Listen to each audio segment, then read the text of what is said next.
கிருஷ்ண பக்தர்கள் அனைவரையும் வருக என்று வரவேற்கிறேன். என்னுடைய பணிவான வணக்கங்களையும் தெரிவிக்கின்றேன்.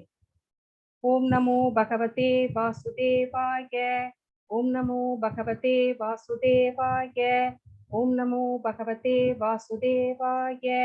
ஓம் அஜ்ஞான திமிராந்தஸ்ய ஞானாஞ்சன சலாகயா சக்ஷுரோன்மிலிதம் येन तस्मै श्री गुरवे नमः. वंदेहं श्रीगुरो श्रीयुतपदकमलं श्रीगुरून् वैष्णवांस श्रीरूपं साग्रजातं सहगण रघुनाथान्वितं तं सजीवं सात्वैतं सावधूतं परिजनसहितं कृष्णचैतन्यदेवं श्रीराधा कृष्णपादान् सकलललिता श्रीविशाखान्वितांस. हे कृष्ण करुणा सिन्धो दीनबन्धो जगत्पते गोपेश गोपिकान्त राधाकान्त नमोस्तुते. तप्त कांचन गौरांगी राधे वृंदावनेश्वरी वृषभानुसुते देवी प्रणमामि हरिप्रिये. वाञ्छाकल्पतरुभ्यश्च कृपा सिन्धुभ्यैव च पतितानां पावनेभ्यो वैष्णवेभ्यो नमो नमः. श्री कृष्ण चैतन्य प्रभु नित्यानंद श्री अद्वैत गदाधर श्रीवासादि गौर भक्तवृंदा. हरे कृष्णा कृष्ण कृष्ण हरे हरे. हरे राम राम राम हरे हरे. हरे कृष्णा कृष्ण कृष्ण हरे हरे. हरे राम राम राम हरे हरे.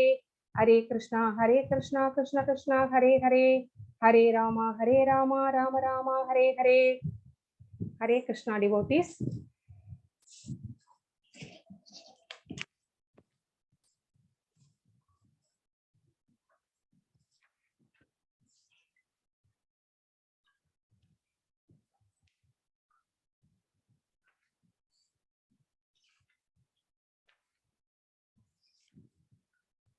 Teachings of Lord Chaitanya, Chapter 9, The Opulences of Krishna. இந்த சாப்டர்ல பகவான் நமக்கு என்ன சொல்ல போகிறார் அப்படின்னு நம்ம பார்க்கலாம். முதல்ல அவரை குளோரிஃபிகேஷன் பண்ணிட்டு நான் இந்த செஷனை ஆரம்பிக்கிறேன். ஜெய ஜெய ஸ்ரீ சைத்தன்ய ஜெய நித்யானந்தா ஜெய அத்வைத சந்திர ஜெய கௌர பக்த விருந்தா. ஜெய ஜெய ஸ்ரீ சைத்தன்ய ஜெய நித்யானந்தா जय अद्वैत चंद्र जय गौर भक्त वृंदा. जय जय श्री चैतन्य जय नित्यानंदा जय अद्वैत चंद्र जय गौर भक्त वृंदा. எல்லா புகழும் ஸ்ரீ சைத்தன்ய மகாபிரபுவிற்கு உரித்தாகட்டும். எல்லா புகழும் நித்யானந்த பிரபுவிற்கு உரித்தாகட்டும். எல்லா புகழும் அத்வைத ஆச்சாரியருக்கு உரித்தாகட்டும். எல்லா புகழும் ஸ்ரீ சைத்தன்ய மகாபிரபுவின் எல்லா பக்தர்களுக்கும் உரித்தாகட்டும். ஹரே கிருஷ்ணா.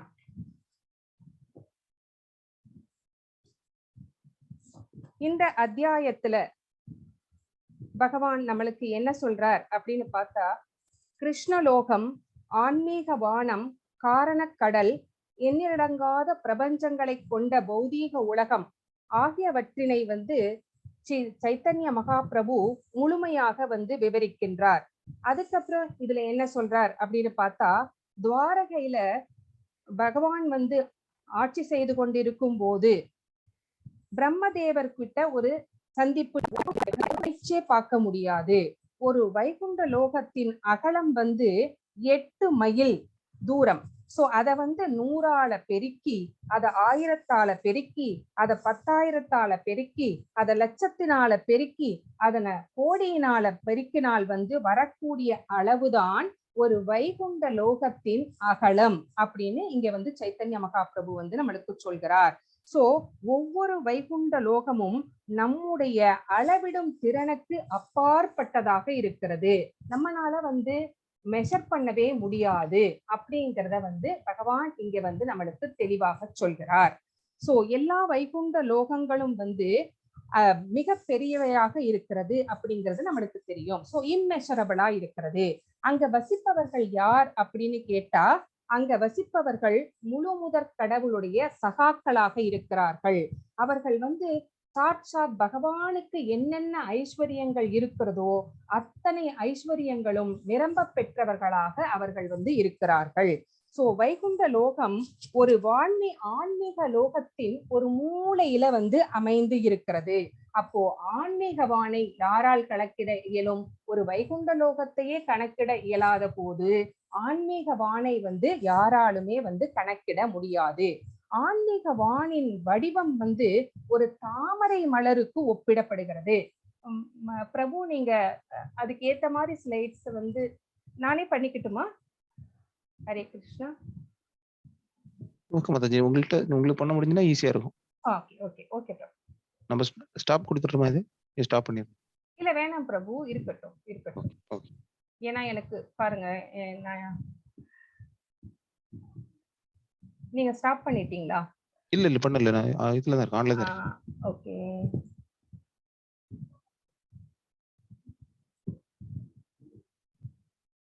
பிரபு நீங்களே கொஞ்சம் இது பண்ணிக்கோங்க பிரபு.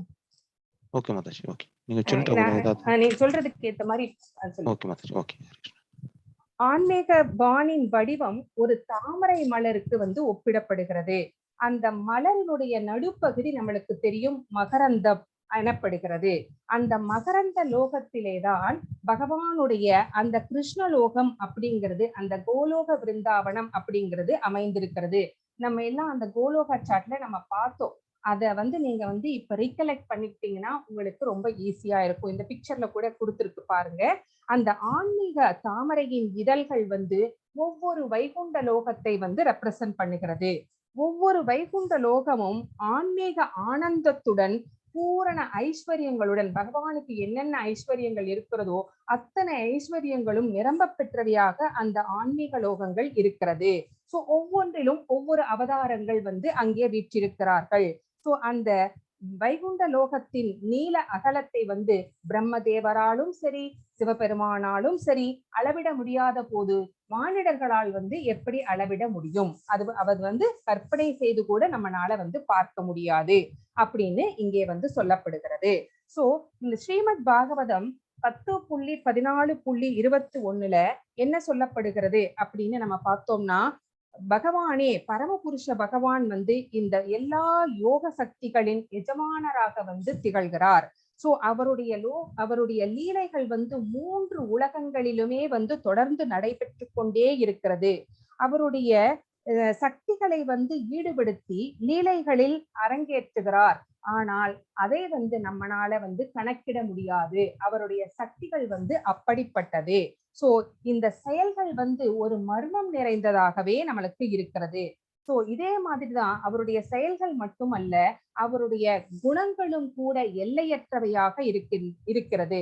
சோ பிரம்மதேவர், சிவபெருமான், 4 குமாரர்கள், பிரம்மாவுடைய 4 குமாரர்கள். சோ இவர்களாலே கூட இவர்களுடைய ஆன்மீக குணங்களை வந்து கணக்கிடவே முடியவில்லை, அளவிட முடியவில்லை அப்படின்னு இங்கே வந்து சொல்லப்பட்டிருக்கிறது. சோ காலப்போக்கில வந்து விஞ்ஞானிகள் வந்து இந்த பிரபஞ்சத்தில் உள்ள அணுக்களை கூட எண்ணிவிடலாம், இந்த நட்சத்திரங்களை கூட எண்ணிவிடலாம், இந்த உறைபனியின் நுண்ணிய துகள்களை கூட எண்ணிவிடலாம். ஆனால் பகவானுடைய தெய்வீக குணங்களை வந்து யாராலுமே வந்து கணக்கிட இயலாது.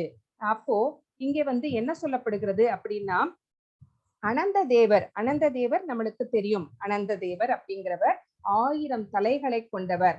சோ அவர் வந்து என்ன சொல்றார் அப்படின்னா, பிரம்மதேவரான நானும் உங்களுடைய மூத்த சகோதரர்களான மாமுனிவர்களும் சாதுக்களும் கூட பல்வேறு சக்திகளால் நிரம்பியுள்ள பரமபுருஷனின் பகவானின் எல்லைகளை வந்து புரிந்து கொள்ள முடியாது. சோ நாரதர்னாலையும் புரிந்து கொள்ள முடியாது, பிரம்மதேவர்னாலையும் புரிந்து கொள்ள முடியாது.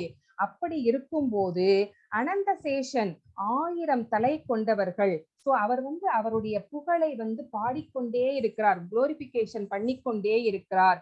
ஆனாலும் அவருடைய செயல்களை, அவருடைய அந்த இதுக்கு வந்து ஒரு எல்லையை வந்து கண்டுபிடிக்கவே முடியவில்லை. அது நீண்டு கொண்டே சென்று கொண்டு இருக்கிறது. சோ இது யார்கிட்ட யார் சொன்னாங்க அப்படின்னா, பிரம்மதேவர்னால நாரத முனியிடம் வந்து இது சொல்லப்பட்டிருக்கிறது அப்படின்னு ஸ்ரீமத் பாகவதம் வந்து நமக்கு சொல்லுகிறது. அனந்த தேவர் வந்து ஒரு புறம் இருக்கட்டும், பகவானாலேயே அவருடைய தெய்வீக குணங்களை வந்து கணக்கிட இயலவில்லை, அதுக்கு ஒரு எல்லையை கண்டுபிடிக்க அவருக்கு தெரியவில்லை. சோ அவரையும் கூட அதை அறிந்து கொள்வதற்கு வந்து ஆவலாகவே இருக்கிறார் அப்படின்னு இங்கே சொல்லப்பட்டிருக்கிறது. இப்போ இந்த ஸ்ரீமத் பாகவதத்துல 10வது கேண்டோலியே 87.41 வர்சஸ் வந்து என்ன சொல்கிறது அப்படின்னு பார்த்தோம்னா, பகவான் வந்து எல்லையற்றவர் அப்படிங்கிறாங்க. பிரம்மதேவர் உட்பட ஆதிக்கம் செலுத்தும் தேவர்களால் கூட அவரை அறிந்து கொள்ள இயலாது. அவர்களுடைய குணங்களையும் அறிந்து கொள்ள இயலாது. வானில் உள்ள அணுக்களை போல 7 அடுக்குகளை கொண்ட பிரபஞ்சங்கள். அந்த பிரபஞ்சங்களை என்ன சொல்லுகிறார்கள் அப்படின்னா, காலங்காலமாக அவை சுற்றி கொண்டே இருக்கிறது. சோ இந்த வேதாந்திகள் என்ன சொல்கிறார்கள் அப்படின்னா, இந்த 7 அடுக்குகள் கொண்ட பிரபஞ்சங்களில் பகவானை தேடி தேடி தேடி அழுத்து போய்விட்டார்கள். அப்புறம்தான் முடிவுக்கு வருகிறார்கள், எல்லாமே பகவானாகவே இருக்கிறார், எல்லாவற்றிலும் அவர் நிறைந்திருக்கிறார், எல்லாவற்றிற்கும் அவர் புகலிடமாக இருக்கிறார் அப்படிங்கிறது தான் வேதாந்திகளின் முடிவாக இருக்கிறது. இதையே தான் ஸ்ரீமத் பாகவதம் இப்படி சொல்கிறது. இதே பகவத்கீதை என்ன சொல்கிறது அப்படின்னு பார்த்தோம் அப்படின்னா, பகூனாம் ஜென்மனாம் அந்தே ஞானவான் மாம் பிரவத்யந்தே வாசுதேவ சர்வம் விதி சமகாத்மா சுதுர்லபக அப்படின்னு சொல்கிறது. பற்பல பிறவிகளுக்கு பிறகுதான் உண்மையான அறிவுடையவன் என்ன கண்டுபிடிக்கிறா அப்படின்னா, எல்லா காரணங்களுக்கும் காசஸ் ஆஃப் ஆல் காசஸ் பகவான் அப்படிங்கிறதை அறிந்து கொண்டு அவரிடம் சரணடைகிறான் அப்படின்னு பகவத்கீதையினுடைய 7வது சாப்டர்ல 19வது ஸ்லோகம் நமக்கு சொல்கிறது. பிருந்தாவனத்துல பகவான் பௌதீக ஆன்மீக லோகங்களை படைக்கும் போது அவற்றவற்றின் அதிபதிகளுடனேயே படைக்கிறார். அப்படி படைக்கிறத அது படைக்கிறதுக்கு எவ்வளவு நேரம் எடுத்துக்கொள்கிறார் அப்படின்னு பார்த்தா, ஒரு கணத்திலே ஒரு நொடியிலே அவர் படைச்சிட்டு ஒரு அப்படி சும்மா ஒரு போற போக்குல அப்படி படைச்சிட்டு போறார். சோ இந்த மாதிரி ஒரு அற்புதமான விஷயங்கள் நம்ம எங்கேயுமே நம்ம கேள்விப்பட்டிருக்க மாட்டோம்.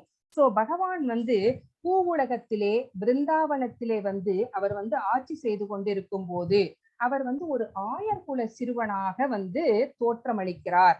சோ என்ன இவன் ஒரு ஆயர்குல சிறுவன் தான் கடவுளா அப்படின்னு பிரம்மதேவருக்கு ஒரு சந்தேகம் வருகிறது. அதை சோதித்து பார்க்க அவர் விரும்புகிறார். அப்ப என்ன பண்றார் அப்படின்னா, அவர் ஒரு ஃபாரஸ்ட்குள்ள போய் அந்த குழந்தைகள் இடையர் சிறுவர்கள் எல்லாருமே மாடுகளை எல்லாம் கன்றுகளையும் மாடுகளையும் பசுக்களையும் மேய்த்து கொண்டு சென்று கொண்டே இருக்கிறார்கள். சோ இந்த பிரம்மதேவர் என்ன பண்ணார் அப்படின்னா, எல்லாருடைய கன்றுகளையும் இடையர் சிறுவர்களையும் எல்லாவற்றையும் திருடி கொண்டு போய் தன்னுடைய மாய சக்தியினாலே மறைத்து வைத்து விட்டார். சோ இந்த மாய சக்தியினால மறைத்து வைத்து விட்டு இவர் உண்மையான கடவுள் தானா அப்படின்னு அவருக்கு ஒரு சந்தேகம். சோ அத சோதித்து பார்க்குவதற்காக தான் அவர் இந்த மாதிரி செய்கிறார். சோ இந்த எண்ணற்ற கிருஷ்ணருடன் எண்ணற்ற கன்றுகள் இருந்தது, இடையர்குட சிறுவர்கள் இருந்தார்கள். அவர்களுடைய உண்மையான எண்ணிக்கையை யாராலுமே கணக்கிட முடியாது அப்படின்னு சுகதேவ கோஸ்வாமி சொல்லுகிறார். சோ இங்க இடையர்குல சிறுவர்களை எல்லாம் மறைத்து வைத்து விட்டு பிரம்மா என்ன பண்றார், இந்த இடையர்குல சிறுவன் அப்படின்னு பாக்குறார். ஒவ்வொரு இடையர்குல சிறுவனும் கோடி அற்புத சங்க பத்ம என்னும் எண்ணிக்கையில் பசுக்களை மேய்த்து கொண்டிருந்தார்கள். இது என்னது கோடி அற்புத சங்க பத்ம அப்படிங்கிறதுனா அது ஒரு எண்ணிக்கை. வேத காலத்திலே இந்த எண்ணிக்கையை அவர்கள் பயன்படுத்தி இருக்கிறார்கள். 1 10னா தச, 100னா சத, 1000னா சகஸ்ர, 10,000னா அயுத, லட்சம்னா லஷ, 10 லட்சம்னா நியுத, கோடி கோடி 10 மடங்கு அற்புத எனப்படுகிறது. சோ இந்த 10 மடங்கு விருந்த எனப்படுகிறது. அதனுடைய 10 மடங்கு கர்வ எனப்படுகிறது. அதனுடைய 10 மடங்கு நிகர்வ எனப்படுகிறது.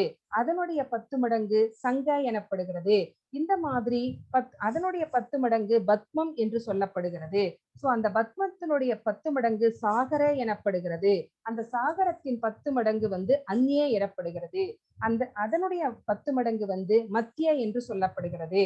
அந்த மத்தியத்தின் 10 மடங்கு பரார்த என்று சொல்லப்படுகிறது. சோ ஒவ்வொரு அளவும் 10 மடங்கு 10 மடங்கு ஜாஸ்தியாகி இந்த மாதிரி ஒரு எண்ணிக்கை வந்து வேத கணிதத்தில் இருக்கிறது. சோ இந்த மாதிரி கிருஷ்ணருடைய தோழர்கள், இடையர்குல சிறுவர்கள் எல்லாமே தங்களுடைய பொறுப்பில் இத்தனை கன்றுகளை அளவிட முடியாமல் வைத்துக்கொண்டு பராமரித்துக் கொண்டு இருக்கிறார்கள். சோ எல்லா ஆயர்குல சிறுவர்களும் எண்ணற்ற கன்றுகளை மட்டும் வைத்திருக்கல, அவர்களுடைய கைத்தடிகள், புல்லாங்குழல்கள், தாமரை, ஊதுகொம்பு, ஆடை, ஆபரணம் இவையும் வந்து எண்ணற்றவையாக இருந்தது. அதை வந்து நம்மளுக்கு எந்த நம்பர்னு நம்ம சொல்ல முடியல. அந்த மாதிரி எழுத்தின் வரம்பிற்கு அப்பாற்பட்டதாக இருக்கிறது. அந்த இளையகுல சிறுவர்கள் அனைவருமே வந்து எப்படி இருந்தார்கள் அப்படின்னா, வைகுண்ட அதிபதிகளான பகவான் எப்படி 4 கரன்களை கொண்டவர்களாக இருப்பாரோ அந்த மாதிரியான நாராயணர்களாக வந்து அவர்கள் வந்து காட்சியளித்தார்கள். சோ இந்த பிரம்மா தனித்தனி பிரம்மாக்கள் நாராயணர்களாக அவர்கள் வந்து மாறிவிட்டார்கள். சோ இவர் வந்து மறைச்சு வச்சுட்டாரு. அவர் மறைச்சு வச்சுட்டு வந்து பாக்குறதுக்குள்ள கிருஷ்ணர் இந்த மாதிரி நிறைய இடையர்குல சிறுவர்களை எல்லாம் வந்து உருவாக்கி விட்டார். பசுக்களையும் கன்றுகளையும் வந்து அவர் வந்து உருவாக்கிட்டாரு. சோ இந்த மாதிரி அவர் உருவாக்கிட்டதுனால அந்த பிரபஞ்சங்களை சார்ந்த தனித்தனி பிரம்மாக்கள் வந்து அந்த பகவானுக்கு வந்து தங்களுடைய பிரார்த்தனைகளை வந்து அர்ப்பணிக்க ஆரம்பிக்கிறார்கள். சோ இந்த எல்லா தெய்வீக திருமேனிகளும் அந்த மாதிரி 4 கரங்களுடைய சதுர்புஜத்தோட இருக்கிற அந்த இடையர்குல சிறுவர்கள் வந்து எங்கிருந்து தோன்றினார்கள் அப்படின்னு கேட்டா, பகவானுடைய திருமேனியிலிருந்து தோன்றுகிறார்கள். அவர்கள் தோன்றி அடுத்த நொடியே பகவானுடைய அந்த திருமேனியிலே வந்து நுழைந்து விடுகிறார்கள். சோ இந்த லீலைகளை எல்லாம் வந்து அந்த பிரபஞ்சத்தின் பிரம்மதேவர் வந்து பார்த்து மயங்கிட்டாரு. வியப்பிலே வந்து உச்சிக்கு போய் அப்படி உறைஞ்சு போய் ஃப்ரீஸ் ஆயிட்டாரு. சோ அப்போ அவர் வந்து தன்னுடைய பிரார்த்தனைகளை வந்து அவர் வந்து சொல்ல ஆரம்பிக்கிறார். என்ன சொல்லுகிறார் அப்படின்னு பார்த்தோம்னா, கிருஷ்ணருடைய வைபவங்களை வந்து நான் அறிந்திருக்கிறேன் அப்படின்னு யாராவது சொன்னா அவர்கள் வந்து சொல்லிட்டு போகட்டும். ஆனா என்ன பொறுத்த வரைக்கும் என்னுடைய உடலாலும் மனதாலும் நான் இவ்வாறுதான் நினைக்கிறேன். எவ்வாறு நினைக்கிறார் அப்படின்னு பார்த்தோம்னா, உங்களுடைய வைபவங்கள் வந்து எல்லையற்ற அமிர்த பெருங்கடலை போன்றது. அந்த பெருங்கடலின் ஒரு துளியை கூட மனதாலோ வார்த்தைகளாலோ உணர்வது அப்படிங்கிறது அசாத்தியமானது அப்படின்னு பகவானுக்கு வந்து குளோரிபிகேஷன் பண்றாரு பிரம்மா. சோ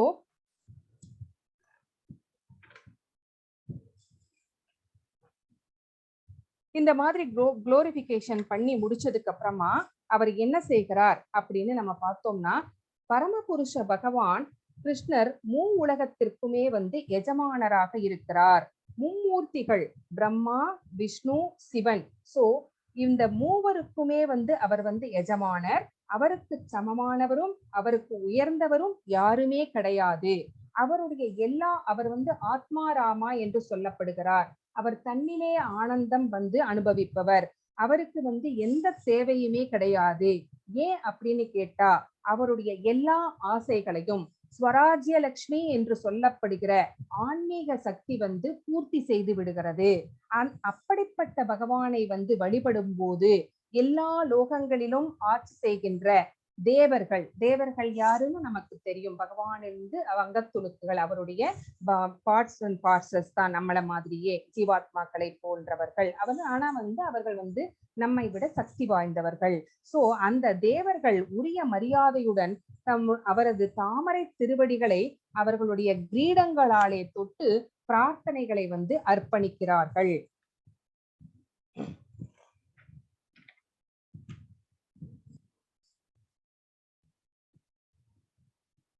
மகாவிஷ்ணு அப்படிங்கிறவர் வந்து திரியதீஷ அப்படின்னு சொல்லப்படுகிறார். அப்படின்னா என்ன அப்படின்னா, அவருக்கு 3 புருஷ அவதாரங்கள் இருக்கிறது. சோ அந்த 3 புருஷ அவதாரங்களுக்குமே வந்து அவர்தான் ஆதியானவர். அந்த 3 புருஷ அவதாரங்களுமே அவரிடமிருந்தே தோன்றுகிறார்கள். அவர்கள் யாரு அப்படின்னு கேட்டா, மகாவிஷ்ணு, பத்மநாபர், சீரோதக சாயி விஷ்ணு ஆகிய மூவரும் தான் அந்த அவருடைய புருஷ அவதாரங்கள். சோ இவங்க 3 பேருமே ஒவ்வொரு இதை வந்து பொறுப்புல எடுத்துக்கிறார்கள். என்ன அப்படின்னு கேட்டா, பகவான் மகாவிஷ்ணு வந்து எல்லாத்துக்கும் பரமாத்மாவாக இருக்கிறார், காரணோதக சாயி அப்படி என்று அறியப்படுகிறார். சோ யாருடைய நாபிக் கமலத்திலிருந்து தாமரை மலர் தோன்றுகிறதோ சோ அங்கிருந்து படைக்கப்பட்டவர் தான் வந்து கர்வோதக சாயி அப்படின்னு சொல்லப்படுகிறார். சோ இவர் வந்து சூட்சும பரமாத்மா அப்படின்னும் கூட அழைக்கப்படுகிறார். மூன்றாவது யாரு அப்படின்னு கேட்டா சீரோதக சாயி விஷ்ணு, இவர் ஸ்தூல பரமாத்மாவாக இருக்கிறார் அப்படின்னு இங்கே நமக்கு சொல்லப்படுகிறது. சோ இவர்கள் எல்லாமே வந்து பகவானுடைய அம்சங்கள் தான் அப்படின்னு தான் சொல்றாங்க. ஆனா கிருஷ்ணரே ஆதி முழு முதற் கடவுள் அப்படின்னு சொல்றாங்க. சோ கிருஷ்ணரிடமிருந்து தோன்றியவர்கள் தான் இவர்கள்.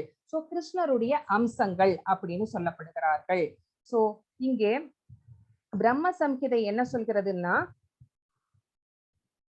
யஸ்யைக நிஷ்பசித காலம் அதாவலம்ய ஜீவந்தி லோம விலசா ஜகதண்டநாதா விஷ்ணுர் மகான்ச இக அஸ்ய காலாபிஷேஷோ கோவிந்தமாதி புருஷம் தமகம் பஜாமி, கோவிந்தமாதி புருஷம் தமகம் பஜாமி அப்படின்னு பிரம்ம சம்ஹிதை சொல்கிறது.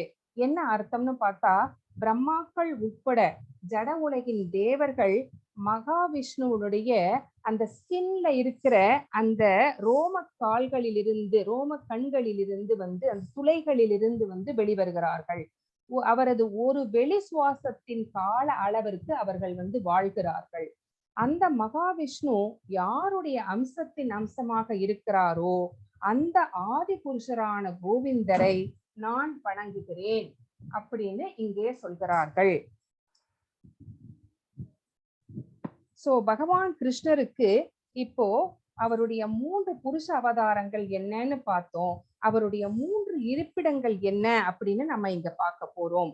அவருடைய 3 இருப்பிடங்கள் அப்படின்னு சொல்லப்படுவது என்ன அப்படின்னு பார்த்தா, அந்தரங்க லோகமான கோலோக விருந்தாவனம். சோ அங்க வந்து யார் இருப்பாங்க அப்படின்னு பார்த்தா, பகவானுடைய அந்தரங்க நண்பர்கள், சகாக்கள், அவருடைய தாய் தந்தையர், இவர்கள் எல்லாமே வந்து வாழ்கிறார்கள். இப்போ அடுத்தது பிருந்தாவனம் கிருஷ்ணருடைய கருணை மற்றும் மாதுரிய அன்பின் இனிமையான ஐஸ்வரங்களுடைய களஞ்சியமாக திகழ்கிறது. சோ மாதுரிய அன்புக்குத்தான் வந்து பிருந்தாவனத்திலே மிகப்பெரிய இடம் கொடுக்கப்பட்டிருக்கிறது. இங்க யார் பணிப்பெண்ணாக இருக்கிறார்கள், இங்க யார் அங்க வந்து எல்லா செயல்களையும் கவனித்துக் கொள்கிறார்கள் அப்படின்னா, அவருடைய ஆன்மீக சக்தி தான் இங்கே வந்து பணிப்பெண்ணாக இருந்து அவருடைய எல்லா லீலைகளின் சாரமான ராசநலத்தை வந்து வெளிப்படுத்துகிறது அப்படின்னு இந்த ஸ்லோகம் நமக்கு சொல்லுகிறது. முழுமுதற் கடவுளுடைய கருணையினாலேதான் பிருந்தாவன தாமம் வந்து மிகவும் வெண்மையான மாதுரிய பாவத்தை கொண்டதாக திகழ்கிறது. சோ நந்த மகாராஜரின் மகனுடைய தெய்வீக பெருமைகள் வந்து இங்கேதான் வந்து வெளிப்படுத்தப்படுகிறது.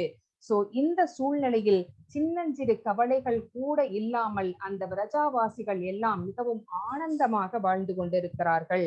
அந்த விந்தாவன தாமத்திற்கு கீழே என்ன இருக்கிறது அப்படின்னு கேட்டா, விஷ்ணுலோகம் இருக்கிறது. அந்த ஆன்மீக வானம் உள்ளது. அந்த விஷ்ணு லோகத்துல யார் இருக்கிறார்கள், அந்த கோலோக சட்ல நம்ம பார்த்தோம். மேல வந்து கோலோக விருந்தாவனம், கீழே வந்து வைகுண்டம். அங்கே வந்து நாராயணரும் அவருடைய மகாலட்சுமி தாயாரும் வந்து இருக்கிறார்கள்.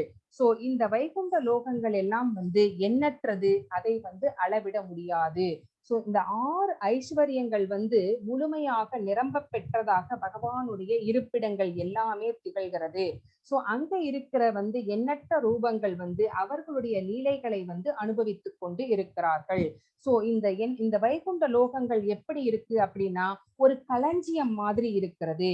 அந்த களஞ்சியத்திலே வந்து வேற வேற வேற அறைகள் இருக்கும். அந்த அறைகளிலே எல்லாம் அந்த ஐஸ்வர்யங்கள் எல்லாம் நிரம்பி இருக்கும். சோ அந்த நித்திய சகாக்களின் இருப்பிடமாக இருக்கிறதுனால ஐஸ்வர்யங்கள் 6 ஐஸ்வர்யங்களும் நிரம்பி இருக்கிறது இந்த வைகுண்ட லோகங்களிலே அப்படின்னு இங்கே சொல்லப்பட்டிருக்கிறது. ஆன்மீக உலகமானது பகவானுடைய சக்தியில் 3/4 பங்கு. பௌதீக உலகம் அப்படிங்கிறது வெறும் 1/4 பங்கு தான். அததான் நம்ம என்ன சொல்றோம் அப்படின்னா, திரிபாத பூத, பூத அப்படின்னா நம்மளுக்கு தெரியும் இந்த பௌதீகம். சோ திரிபாத அப்படின்னா கால் பகுதி வந்து பகவானுடைய பௌதீக தோற்றம் வந்து கால் பகுதியாகவும், ஆன்மீக தோற்றம் வந்து திரிபாத அப்படின்னா 3 பங்கு. பௌதீகம் வந்து கால் பங்கு, திரிபாத அப்படிங்கிறது 3 பங்கு. சோ அந்த பௌதீக உலகை வந்து நம்ம என்ன சொல்றோம் அப்படின்னா ஏகபாத அப்படின்னு சொல்றோம். 3 பங்கு ஆன்மீக உலகம், ஒரே ஒரு பங்குதான் வந்து இந்த பௌதீக உலகம். சோ அப்படின்னு இங்க வந்து சொல்லி இருக்கிறார்கள். சோ இந்த 3/4 பங்கு சக்தியானது நம்முடைய வார்த்தைகள்னாலே அளவிட முடியாததாக இருக்கிறது. சோ அதை வந்து நம்மளால மெஷர் பண்ண முடியாது. அங்க எப்படி இருக்கும் அப்படிங்கறது எல்லாம் வந்து தெரிந்து கொள்வது அப்படிங்கிறது நம்முடைய கற்பனைக்கு எட்டாதது. சோ அதனால நம்ம அதை பத்தி பேசவே முடியாது. அப்போ அவருடைய கால் பகுதி பங்கான பௌதீக உலகம் எப்படிப்பட்டது அப்படிங்கிறத பார்த்தா இந்த பிரபஞ்சங்களின் எண்ணிக்கையை வந்து நம்ம நாளை வந்து கணக்கிட முடியாது. இப்ப நம்ம சொல்றது எது? நம்ம பௌதீக உலகமான ஏகபாத, அதை பத்தி நம்ம பேசுறோம். ஒவ்வொரு பிரபஞ்சத்திற்கும் வந்து தனிப்பட்ட பிரம்மா இருக்கிறார், தனிப்பட்ட சிவபெருமான் இருக்கிறார். சோ இவர்கள் வந்து நிரந்தர ஆளுநர்களாக வந்து அவர்கள் வந்து பகவானுடைய ஆளுநர்களாக வந்து செயல்பட்டு கொண்டிருக்கிறார்கள். சோ அந்த பிரபஞ்சங்களின் எண்ணிக்கையும் கணக்கிட முடியாது. அப்போ பிரபஞ்சங்களுக்கு இருக்கிற பிரம்மாவையும் சிவபெருமானையும் கூட நம்மளால கணக்கிட முடியாது அப்படின்னு இந்த ஸ்லோகம் வந்து நம்மளுக்கு சொல்கிறது. சோ ஒவ்வொரு முறையும் வந்து ஒரு இத பத்தி இங்க வந்து சொல்றாங்க. இந்த பௌதீக உலகத்தை பத்தி மேலையும் சொல்றாங்க. ஒரு முறை வந்து கிருஷ்ணர் வந்து துவாரகா வந்து ஆட்சி செய்து கொண்டிருக்கிறார். சோ அவரை பார்ப்பதற்காக வந்து பிரம்மதேவர் வருகிறார். அப்போ வாயிற்பாலன் வந்து பிரம்மாவின் வருகையை வந்து பகவானுக்கு போய் வந்து இந்த மாதிரி பிரம்மா வந்திருக்கிறார் அப்படின்னு வந்து கிருஷ்ணர்கிட்ட தெரிவிக்கிறார். கிருஷ்ணருக்கு தகவல் சொல்லப்பட்டவுடன் அவர் வந்து வாயில் காப்பானை பார்த்து எந்த பிரம்மா வந்திருக்கிறார், அவருடைய பேர் என்ன அப்படின்னு கேட்ட உடனே வாயில் காப்பானன் மறுபடியும் போய் அந்த பிரம்மா கிட்ட வந்து அதையே கேட்கிறார். நீங்க எந்த பிரம்மா அப்படின்னு கேட்கிறார். சோ எந்த பிரம்மா அப்படின்னு கேட்ட உடனே பிரம்மதேவருக்கு ரொம்ப ரொம்ப வியப்பாகி விட்டது. பிரம்மா அப்படிங்கிறவர் நான் ஒருத்தன் தானே இருக்கிறேன், இவர் என்ன இப்படி கேட்கிறாரு அப்படின்னு நினைச்சுக்கிட்டே அவர் என்ன சொல்றாரு, 4 தலைகளை கொண்ட பிரம்மா 4 குமாரர்களின் தந்தை வந்திருக்கிறேன் அப்படின்னு கிருஷ்ணரிடம் தெரிவியுங்கள் அப்படின்னு சொல்றாரு. சோ பகவான் கிட்ட போய் அந்த வாயில் காப்பாளனும் வந்து அப்படியே சொல்றா. சோ அப்ப வந்து பகவான் வந்து உள்ளே பிரவேசிப்பதற்கு வந்து அனுமதி கொடுக்கிறார் பிரம்மாவிற்கு. சோ அந்த வாயில் காப்பாளன் பிரம்மரை வந்து அழைத்து வந்து பகவான் கிட்ட விட்டுட்டு போயிட்டார். உடனே பிரம்மாவை பிரம்மா பகவானை தரிசித்த மாத்திரத்திலே வந்து அவருடைய தாமரை திருவடிகளே வந்து விழுந்து வணங்குகிறார். அவருடைய தொடர்ந்து வணங்கிட்டு என்ன சொல்றார் அப்படின்னு கேட்டா, அவருடைய பொருத்தம் பகவான் வந்து கிருஷ்ணரும் பொருத்தமான வார்த்தையை கொண்டு கௌரவப்படுத்துகிறார். சோ இந்த மாதிரி கேட்டதுக்கு அப்புறமா நீங்கள் என்ன காரணத்திற்காக இங்கு வந்துள்ளீர்கள் அப்படின்னு பகவான் வந்து கேட்கிறார். இப்ப இந்த மாதிரி கேட்ட உடனே பகவான் வந்து பிரம்மா என்ன சொல்றார் அப்படின்னு கேட்டா, நான் வந்த காரணத்தை வந்து சொல்றதுக்கு முன்னாடி எனக்கு ஒரு சந்தேகம் இருக்கிறது பகவானே, எனக்கு நீங்க வந்து அதை கருணையுடன் அதை நீங்க தீர்த்து வைக்கணும் அப்படின்னு வேண்டி கேட்டுக்கிறார். சோ அவர் வந்து அனுமதி கொடுக்கிறார். சோ உங்களை காண்பதற்காக பிரம்மா வந்துள்ளேன் என்று சொன்னேன். அதுக்கு வந்து நீங்க என்ன கேட்டீங்கன்னா, எந்த பிரம்மா அப்படின்னு நீங்க வந்து கேட்டு அனுப்பிச்சீங்க. அப்போ இந்த பிரபஞ்சத்துல வந்து என்னை தவிர வேற பிரம்மாக்கள் இருக்கிறார்களா அப்படின்னு வந்து இருக்கிறாங்களா அப்படின்னு கேட்ட உடனே பகவான் வந்து புன்னகை பூக்கிறார். சோ அந்த தருணத்திலே வந்து அவர் புன்னகை பூத்த அந்த தருணத்திலே வந்து ஏராளமான பிரம்மாக்கள் வந்து அங்கே வந்து சேர்க்கிறார்கள். அந்த பிரம்மாக்கள்ல வந்து அவர்களுடைய தலைகள் வந்து எப்படி இருக்கிறதுனா, சிலருக்கு வந்து 10 தலைகள் இருக்கிறது, சிலருக்கு 20 தலைகள், சிலருக்கு 100 தலைகள், சிலருக்கு 1000 தலைகள், சிலருக்கு 10,000 தலைகள், சிலருக்கு லட்சம் தலைகள், சிலருக்கு கோடி தலைகள், சிலருக்கு 10 கோடி தலைகள் இருக்கிறது. சோ ஒருவருடைய முகங்களையும் வந்து யாராலையுமே வந்து கணக்கிட முடியவில்லை. சோ அங்கே லட்சக்கணக்கான கோடிக்கணக்கான தலைகளுடன் வந்து பல்வேறு சிவபெருமான்களும் வந்து சேர்ந்து விட்டார்கள். சோ நிறைய இந்திரர்களும் வந்து அங்கே வந்து சேர்ந்து விட்டார்கள். சோ இதையெல்லாம் இவ்வெல்லா ஐஸ்வர்யங்களும் வந்து இந்த பிரபஞ்சத்தின் 4 தலைகள் கொண்ட பிரம்மா வந்து பார்த்து கொண்டே இருக்கிறார். அவருக்கு வந்து குழப்பம் மிகுதியினாலே வந்து எப்படி தன்னை உணர்கிறார் அப்படின்னா, ஒரு யானை கூட்டத்துக்கு நடுவுல மாட்டிக்கிட்ட ஒரு முயல் மாதிரி வந்து தன்னை வந்து ஃபீல் பண்றார். சோ கிருஷ்ணரை காண வந்த எல்லா பிரம்மாக்களும் வந்து அவருடைய தாமரை திருவடிகளிலே வந்து பணிந்து வணங்கி தண்டம் சமர்ப்பிக்கின்றார்கள். அவ்வாறு செய்யும் போது அந்த கிரீடங்கள் வந்து பகவானுடைய தாமரை திருவடிகளே வந்து தொட்டன அப்படின்னு இங்கே அடுத்தது இங்க வந்து சொல்லியிருக்கிறாங்க. சோ கிருஷ்ணருடைய அச்சிந்திய சக்தி, கற்பனைக்கு எட்டாத அந்த சக்தியை வந்து யாராலுமே கணக்கிட முடியாது. அங்கிருந்த பிரம்மாக்கள் அனைவரும் எங்கே இருந்தார்கள் அப்படின்னா கிருஷ்ணருடைய ஒரே உடலிலே வந்து வசிக்கிறார்கள். சோ எல்லா மகுடங்களும் கிருஷ்ணருடைய தாமரை திருவடிகளிலே மோதிய போது அங்கே வந்து ஒரு பேர் ஒளி வந்து எழுந்தது. அந்த ஒளி வந்து கிருஷ்ணரது திருவடிகளுக்கு மகுடங்களே வந்து பிரார்த்தனை செய்வதை போல ஒரு தோற்றத்தை வந்து அது வழங்கியது. அப்போ அந்த கூப்பிய கரங்களுடன் அந்த பிரம்மாக்களும் சிவன்களும் வந்து பகவானுக்கு வந்து பிரார்த்தனைகளை சொல்ல தொடங்குகிறார்கள். பிரபுவே, நீங்கள் எனக்கு மாபெரும் கருணை வழங்கி இருக்கிறீர்கள். உங்களுடைய தாமரை திருவடிகளின் தரிசனத்தை வந்து எங்களுக்கு காட்டி இருக்கிறீர்கள் அப்படின்னு எல்லாருமே வந்து பகவானை வந்து குளோரிபிகேஷன் பண்றாங்க. அதனை தொடர்ந்து வந்து பிரபுவே, என்னை உங்களுடைய சேவகனாக வந்து அழைத்தது எங்களுடைய பெரும் பாக்கியம். உங்களுடைய கட்டளை என்னன்னு சொல்லுங்க, அதை வந்து சிறமேற்கொண்டு நாங்கள் வந்து செய்வதற்கு தயாராக இருக்கிறோம் அப்படின்னு அவங்க வந்து வேண்டி கேட்கிறாங்க. அப்ப வந்து பகவான் என்ன சொல்றாருன்னா, நான் உங்களை எல்லாம் ஒரு சேர ஒரே சமயத்துல பார்க்கணும்னு விரும்பினேன், அதனாலதான் உங்களை இங்க வரவழைச்சேன் அப்படின்னு சொல்றாரு. நீங்கள் அனைவரும் மகிழ்ச்சியாக இருக்கணும், உங்களுக்கு ஏதாவது கஷ்டம் இருக்கிறதா அப்படின்னு கேக்குறாரு பகவான். அதுக்கு அவங்க வந்து உங்களுடைய கருணையினால எங்களுக்கு போகிற இடங்களில் எல்லாமே வெற்றிதான் கிடைக்கிறது.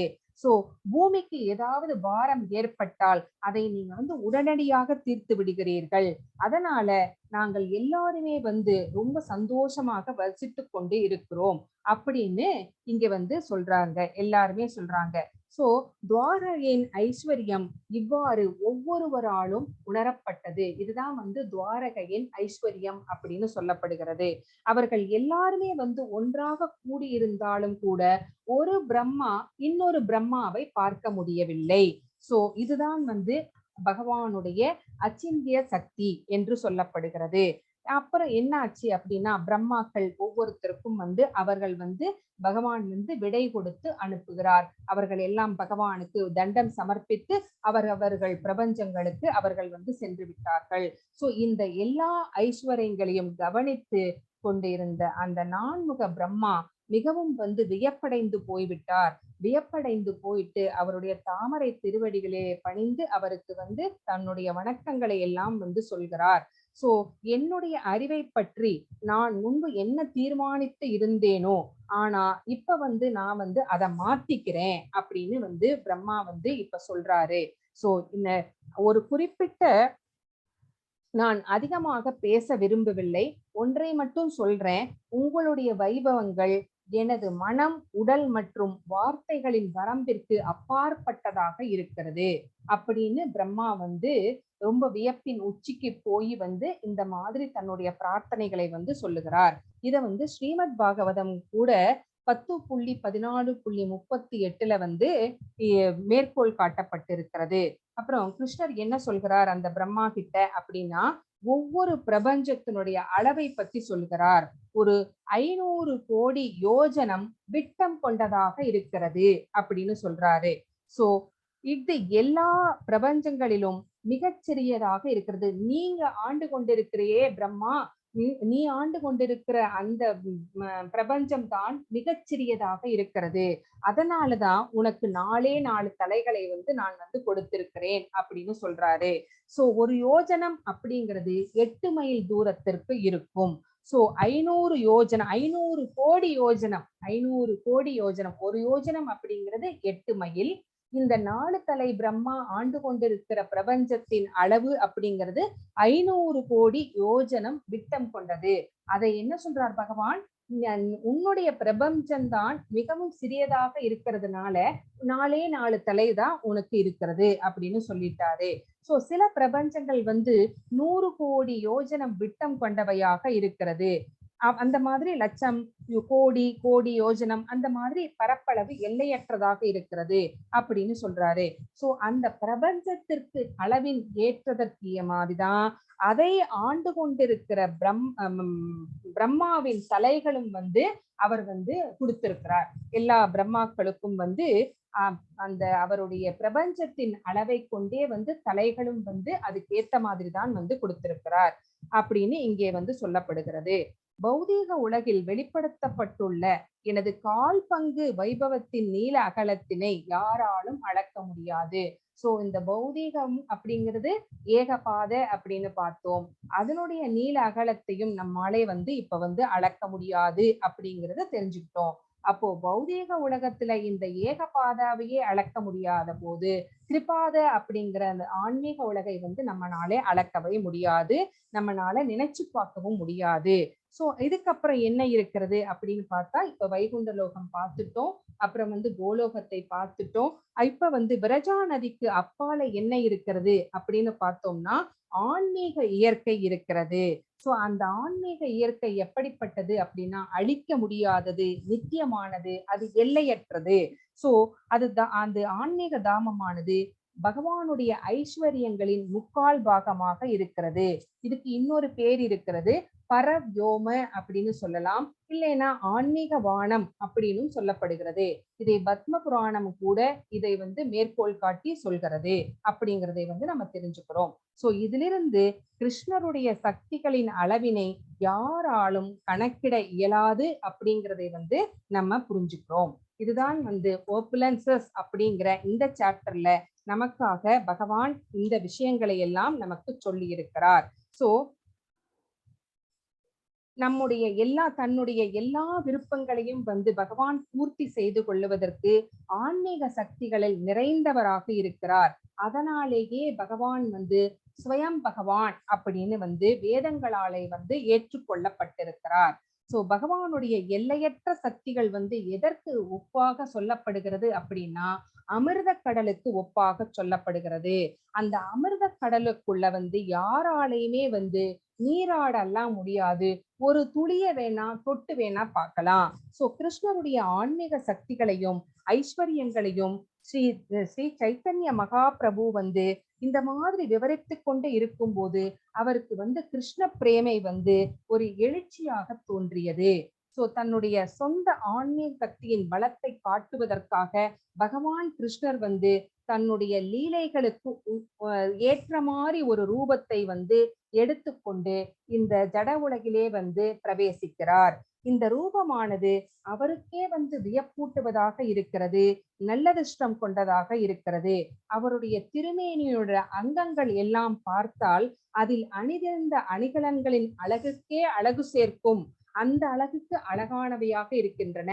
சோ அணிகலன்களுக்கு வந்து பகவான் அணிந்து கொண்டு இருப்பதாலேயே அந்த அணிகலன்களுக்கு அழகு வந்து விடுகிறது அப்படின்னு இந்த ஸ்லோகம் வந்து நமக்கு சொல்லுகிறது. பகவானுடைய பல்வேறு லீலைகள் வந்து அதுல எது வந்து ரொம்ப சிறந்தது அப்படின்னு பார்த்தோம்னா மானிட லீலைகள். அவர் மானிடராக இங்க வந்தப்போ அவர் செய்த லீலைகள் தான் வந்து மிகச்சிறந்தவையாக சொல்லப்பட்டிருக்கிறது. அந்த மானிட ரூபமானது மிக உயர்ந்த தெய்வீக ரூபமாக திகழ்கிறது. அவர் வந்து எப்ப ஒரு இடையர்குல சிறுவனாக கையில் புல்லாங்குழலை ஏந்தியவராக, என்னைக்குமே வயசாகாம என்னைக்குமே ஒரு 25 தான் அவருக்கு நவ எவ்வனம் இல்லைங்களா, அவர் வந்து இளம் வாலிபராக மிகச்சிறந்த நாட்டியக்காரராக இருக்கிறார். அவருடைய மாநில லீலைகளுக்கு அந்த ரூபம் வந்து மிக மிக பொருத்தமானதாக இருக்கிறது அப்படின்னு நம்ம வந்து தெரிஞ்சுக்கிறோம். அவருடைய ரூபத்தை பார்த்து அவரே வந்து வியப்படைகிறார். அவருடைய சொந்த சங்கத்தினை சுவைப்பதற்கு தாமே பேராவல் கொண்டிருக்கிறார். அவருடைய ரூபம் வந்து அத்தகைய அழகு வாய்ந்தது. அவர் எப்படிப்பட்டவராக இருக்கிறார்? பூரண அழகு, பூரண அறிவு, பூரண செல்வம், பூரண புகழ், பூரண பலம், பூரண துறவு. சோ அந்த 6 ஓப்புலன்சஸ் நிறைந்தவராக, 6 ஐஸ்வர்யங்களும் நிறைந்தவராக வந்து அவர் இருக்கிறார். சோ அந்த நித்தியமாக அவர் வந்து நிலை பெற்று இருக்கிறது அந்த 6 ஐஸ்வர்யங்களும் பகவானிடம் அப்படிங்கிறத வந்து நம்ம இங்க தெரிஞ்சுக்கிறோம். அவருடைய ஆபரணங்கள் எப்படிப்பட்டவையாக இருக்கிறது அப்படின்னா, அவருடைய திருமேனியினை அன்புடன் வந்து அலங்கரிக்கிறது. அவர் தாம் அணியும் ஆபரணங்களுக்கு அவர் வந்து அழகு சேர்க்கிறார். அவருடைய திருமேனி ஆபரணங்கள் அந்த மாதிரி அழகு சேர்க்கும் ஆபரணங்களாக மாறிவிடுகிறது. சோ பகவானுடைய அந்த அவருடைய உடலை வந்து சேரும் போது அந்த ஆபரணங்களுக்கே வந்து மிகச்சிறந்த அழகு வந்து விடுகிறது. அவருடைய அற்புதமான அழகான 3 இடங்களிலே வந்து சாமசுந்தர ரூபத்துல நம்ம பார்க்கலாம். 3 இடங்களிலே வந்து வளைவுகள் இருக்கும். சோ இது எல்லா அழகான அங்கங்களுக்கும் மேலாக கிருஷ்ணருடைய நடனமாடும் கண்கள் அங்கும் இங்கும் அசைந்தபடி அவை வந்து ஒருத்தரை பார்த்தா அம்புகள் போல செயல்படுகிறது. சோ அவ்வளவு கூர்மையாக இருக்கிறது. ஸ்ரீமதி ராதா ராணி மற்றும் கோபியர்களின் மனதை துளைக்கக்கூடிய அம்புகளாக அவருடைய கண்கள் வந்து செயல்படுகின்றன. அந்த அம்புகள் வந்து இலக்கை நோக்கி தாக்கும் போது என்னாகும்? அவர்களுடைய மனங்கள் எல்லாம் அவருடைய தாமரை பாதங்களிலே வந்து வீழ்ந்து விடுகின்றன. கிருஷ்ணருடைய திருமேனியோட அழகு இந்த பௌதீக லோகத்தில் இருக்கிற தேவர்கள் மற்றும் இதர உயிர்வாளிகள் எல்லாவற்றையுமே வந்து அவர் வந்து அட்ராக்ட் பண்ணிடுறாரு. கவர்ச்சியாக இருக்கிறது. சோ எல்லாருமே வந்து அவருடைய அழகிலே வந்து மயங்கித்தான் கிடக்கின்றோம். சோ அவருடைய கிருஷ்ண ரூபத்தின் விரிவுகள், அவருடைய எக்ஸ்பான்ஷன்ஸ் ஆன நாராயணர்களுக்கு கூட இந்த மாதிரியான வசீகரம் இருப்பதாக வந்து தோன்றவில்லை அப்படின்னு நமக்கு இங்கே இந்த ஸ்லோகங்கள் வந்து நமக்கு சொல்லுகிறது. கோபியர்கள் மீது அவர் எப்படி கருணையை காட்டுகிறார் அப்படின்னா, அவர்களுடைய அன்பு தொண்டினை பெறுவதற்காக வந்து அவருடைய மனோரதங்களில் வந்து பயணிக்கிறார்.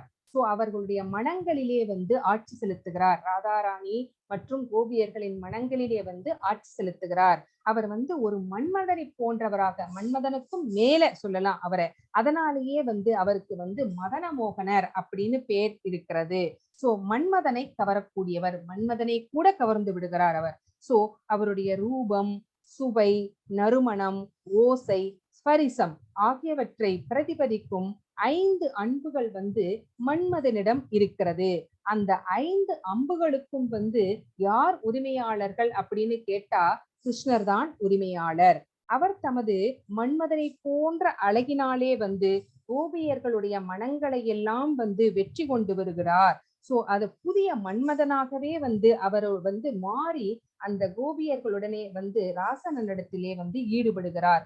பகவான் தன்னுடைய நண்பர்களுக்கு சமமான தலத்தில் பிருந்தாவனத்திலே வந்து வசிக்கும் போது அவர் கூட வந்து எண்ணிலடங்காத பசுக்கள் வந்து மேய்கின்றன. இது பகவானின் ஆனந்தமான பசுக்களை மேய்ப்பது அப்படிங்கிறது பகவானுக்கு ரொம்ப சந்தோஷம் தரக்கூடிய ஒரு செயல். அப்படி மேய்த்து கொண்டே போகும்போது அவர் என்ன பண்றார் அப்படின்னா புல்லாங்குழலை வந்து வாசிக்கிறார்.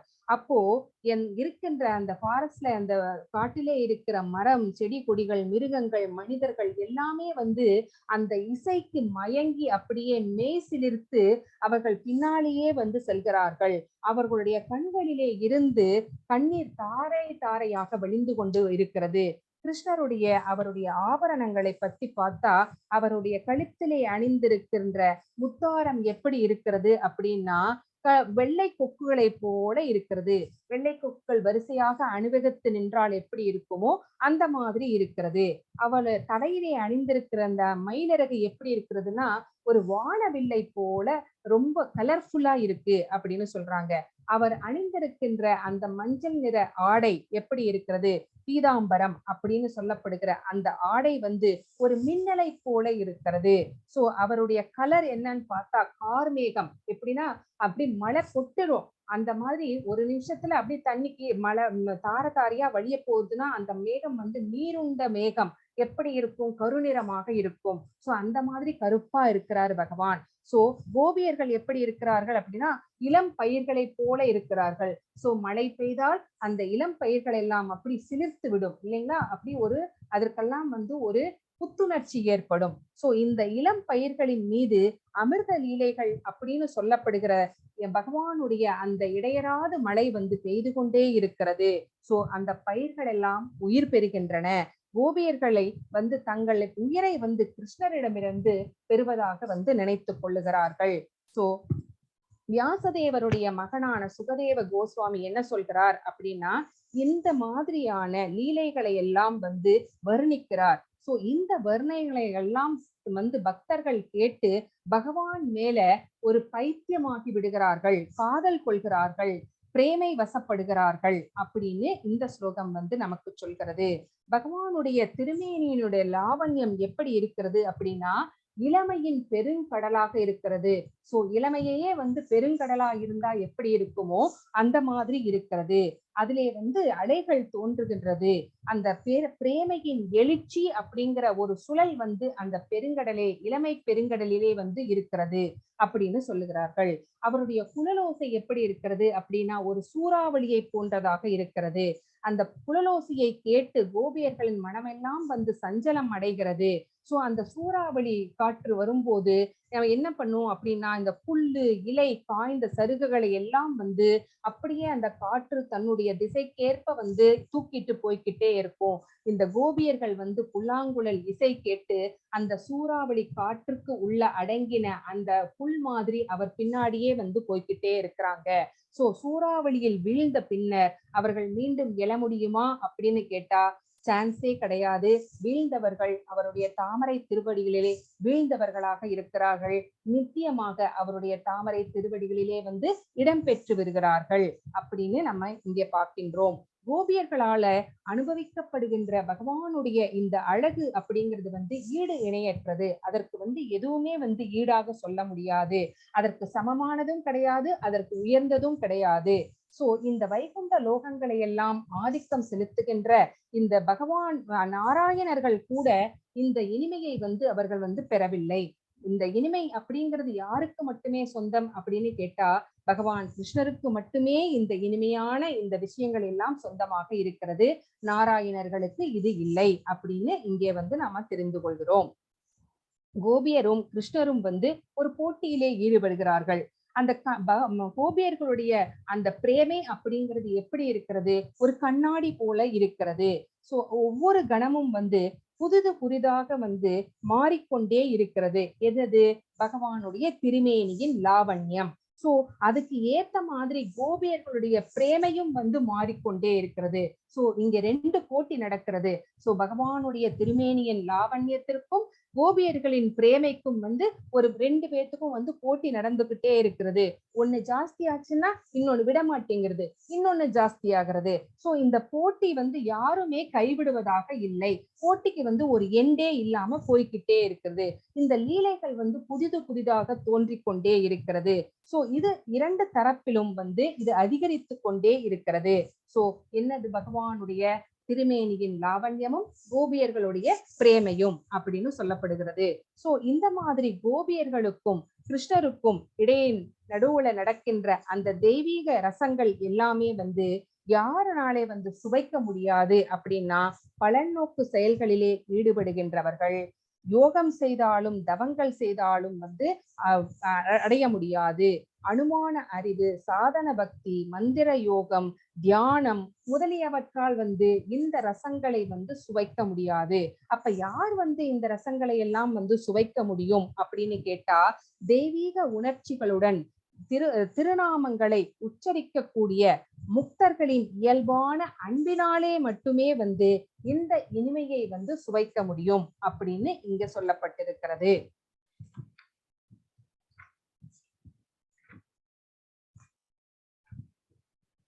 எல்லா ஆண்களும் பெண்களும் பகவானுடைய பிரகாசமான திருமுகத்தின் அழகை வந்து ரசிக்கிறார்கள்.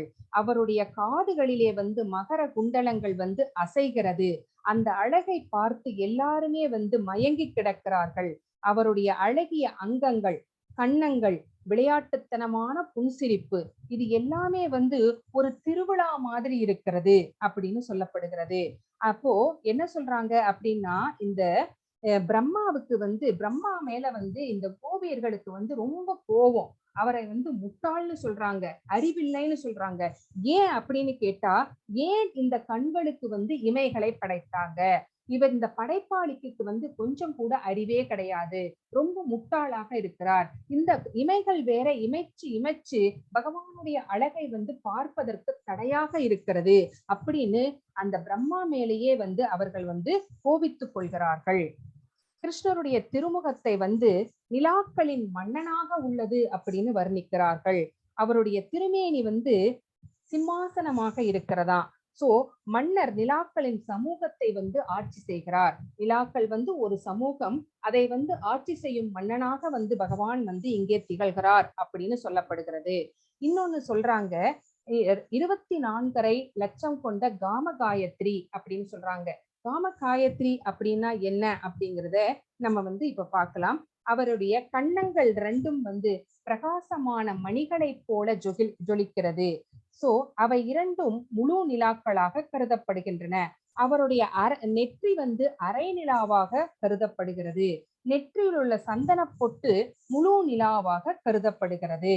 சோ அவருடைய கை நகங்கள் வந்து முழு நிலாக்களின் கூட்டமாக இருக்கிறது.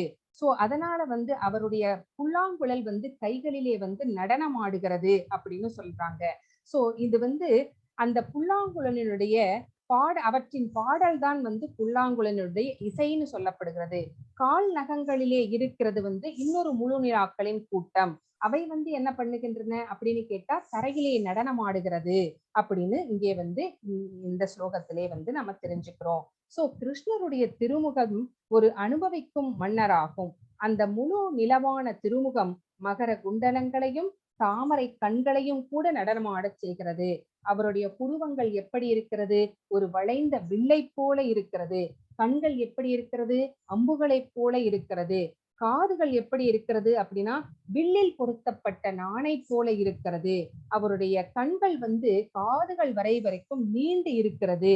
அந்த கண்களை பார்த்த உடனே வந்து அந்த கோபியர்கள் வந்து அந்த கண்களை பார்க்கும் போது அந்த அம்புகளாக வந்து தாக்குகிறதுனாலே அதை அவர்களுடைய இதயங்கள் எல்லாம் துளைக்கின்றன அப்படின்னு இங்கே வந்து நம்ம இந்த ஸ்லோகத்தின் மூலமாக நம்ம தெரிஞ்சுக்கிறோம். சோ இவருடைய அழகுகளை எல்லாம் வந்து இங்கே வந்து கோபியர்கள் வந்து அவ்வளவு ரசனையோட வந்து அனுபவித்துக் கொண்டு இருக்கிறார்கள். கிருஷ்ணருடைய குழலோசையை பற்றி சொல்லணும் அப்படின்னா அவருடைய அதுக்கு முன்னாடி ஒண்ணு சொல்லிடுறேன். அவருடைய மெல்லிய புன்னகை எப்படி இருக்கிறது அப்படின்னா நறுமணம் மிக்கதான பிரகாசமானதான கற்பூரத்திற்கு ஒப்பிடப்படுகிறது. அது வந்து அவருடைய உதடுகளின் இனிமையினுள் அது வந்து பிரவேசிக்கிறது. அந்த இனிமை வந்து மேலும் மேலும் பரிணமித்து புல்லாங்குழலின் துளைகளின் வழியாக ஒளி அதிர்வுகளாக வந்து வெளிப்படுகிறது. அந்த ஒளி அதிர்வுகள் வந்து வானிலே வந்து பிரவேசிக்கிறது. அந்த குழலோசை வந்து வானிலே பிரவேசித்து 4 திசைகளிலே வந்து செல்கிறது. அந்த புல்லாங்குழல் வந்து பிரபஞ்சத்தில் ஊதும் போதும் கூட இங்க கீழே இருக்கிற பிரபஞ்சத்துலதான் அவர் ஊதிக்கிட்டு இருக்காரு. அந்த ஒளியானது பிரபஞ்ச அடுக்குகளை துளைத்து ஆன்மீக வானிற்கு செல்லுகிறது. சோ அங்கே அந்த அதிர்வுகள் வந்து அனைவருடைய காதுகளிலே வந்து நுழைகிறது. குறிப்பாக அது யாருடைய காதுக்கு நுழைகிறது அப்படின்னா அந்த பிருந்தாவன தாமத்திலே இருக்கிறத அந்த பிரஜ பூமியில் உள்ள இளம் பெண்களின் மனதை வந்து ரொம்ப கவருகிறது. அவர்களை கவர்ந்து அவர்களை வந்து பலவந்தமாக கிருஷ்ணர் எங்கே இருக்கிறாரோ அந்த இடத்துக்கு வந்து அழைத்து கொண்டு வந்து விடுகிறது. சோ அப்படிப்பட்டது பகவானுடைய புல்லாங்குழலின் இசை அப்படிங்கிறத நம்ம வந்து தெரிஞ்சுக்கிறோம். அவருடைய குழலோசை கோபியர்களின் காதுகளில் எப்போதுமே கூடு கட்டி எப்போதும் அங்கே ஆதிக்கம் செலுத்திக் கொண்டே இருக்கிறது, ஒரு பறவையை போல. அதனால வேற எந்த ஒளியுமே வந்து அவருடைய காதுக்கு விழுவதே இல்லை. சோ அவங்களால எதையுமே கேட்க முடியல. பகவானுடைய புல்லாங்குழல் இசை மட்டுமே தான் அவங்களுடைய காதுல வந்து ஒலித்து கொண்டே இருக்கிறது. சோ யாராவது ஏதாவது கேட்டா கூட அதுக்கு பொருத்தமான பதில சொல்லாம வேற ஏதோ பதில சொல்றாங்க. ஏன்னா அவங்களால அவங்க பேசுறதை கேட்க முடியல. பகவானுடைய குழலோசை மட்டுமே தான் வந்து அதுக்கு காரணமா இருக்குது அப்படின்னு இங்கே வந்து சொல்லப்பட்டிருக்கிறது. சோ பகவானுடைய குழலோசை அவ்வளவு வலிமை வாய்ந்தது, சக்தி வாய்ந்தது. சோ இந்த ஸ்ரீ சைத்தன்ய சரிதாமிரத்தின் இந்த அத்தியாயத்தில் கிருஷ்ணருடைய இனிமைகளை பற்றி தெரிந்து கொண்டோம். இதுக்கு முன்னாடி அவருடைய ஓப்புலன்சஸை பற்றி தெரிந்து கொண்டோம். இப்ப பகவானுடைய இனிமையை, கிருஷ்ணருடைய இனிமையை பற்றி தெரிந்து கொண்டோம்.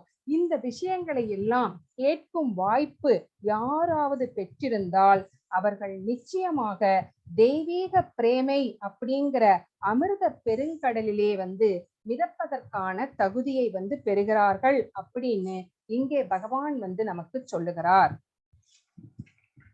சோ இதோட இந்த சாப்டர் முடிவடைகிறது. ஹரே கிருஷ்ணா டிவோட்டீஸ். ஹரே கிருஷ்ணா பிரபு. हरे कृष्णा माताजी, हरे कृष्णा माताजी, हरे कृष्णा हरे कृष्णा माताजी, हरे कृष्णा माताजी. हरे कृष्णा माताजी, थैंक यू.